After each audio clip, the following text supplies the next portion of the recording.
Welcome to Granite Mountain. Here at the foot of the slope, we are in Peekskill Hollow, a valley with a long history of settlement. The earliest inhabitants of this area were the Wappinger Indians, part of the Mohican Nation. European settlers reached the area in the late 1600s. Both communities managed this land and had their roots in agriculture. We will talk more about agricultural practices and how they shaped this landscape as we continue our hike. One of the earliest maps of the area, drawn in 1854, showed a gristmill and a sawmill here. A small bridge crossed the Peekskill Hollow Creek, and across the stream, a wheelwright or carriage maker and a cooper or barrel maker plied their trades. Today, the area is a 400-acre preserve managed by the Hudson Highland Land Trust. The land was acquired in 2017 and included a network of informal trails and farm roads. We will first take the ascent trail, a steep, steady 500-foot climb in a quarter mile. At the top of the slope, we will now continue on the red trail, where we find a clearing with a stone wall enclosure, or pound. Pastures, row crops, and fodder fields were common in the area. To keep grazing animals out of valuable grain and vegetable crops, people built fences at first with lumber.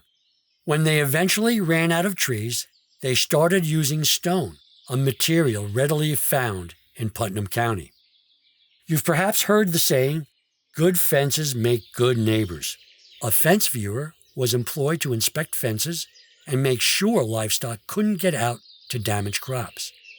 If people didn't maintain their fences, they were fined. If your farm happened to be along a road, you were given a tax break to maintain that section of the road or improve it by planting trees and adding a water trough. If you refused to maintain the road, you were taxed accordingly and fined. Strong winds can topple tall trees. The floor of the forest is marked with fallen trees in various degrees of decay. Here we see a more recent blown down. As the tree tipped over, it lifted soil and rocks with its roots, creating a lump or pillow of soil. The hole left as the tree tipped over is referred to as a cradle. As the roots rot and the soil sifts out of the pillow, a mound is created. These pillows and cradles can be seen on the forest floor for years. Both the pillow and the cradle expose fresh earth and an opportunity for new growth. Some species, like black birch, are especially well suited to taking advantage of these new sunny clearings in the forest. Non-native invasive plant species are even more competitive.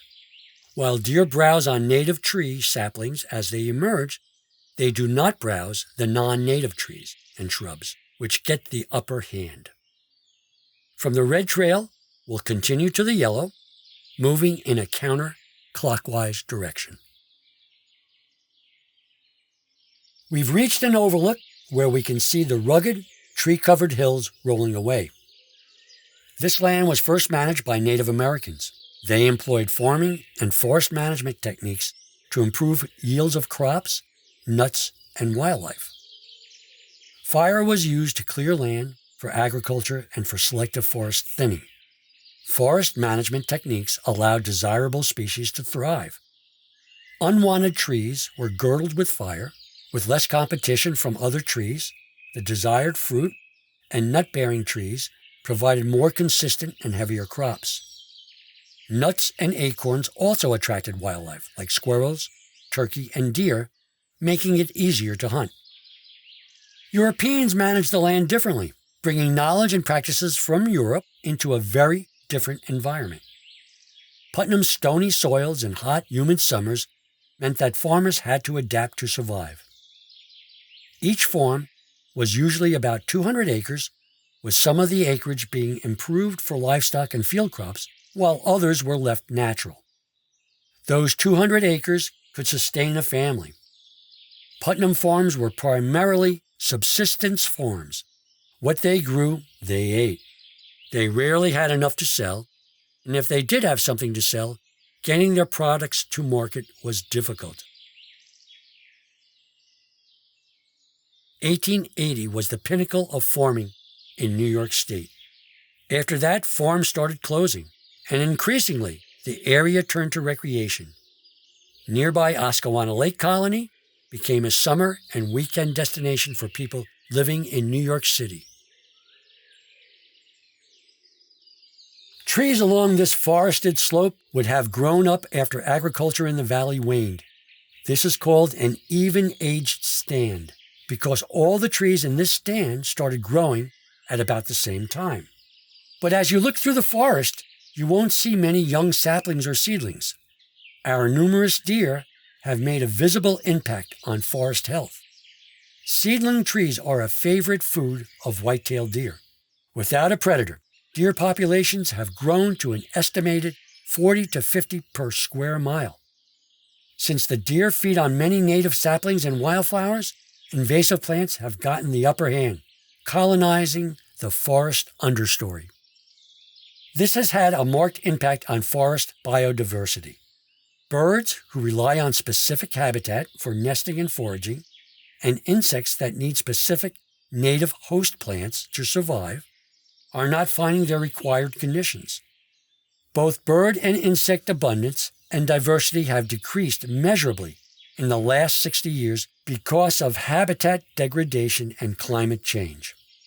Managing deer populations and invasive plants can improve biodiversity on a local scale.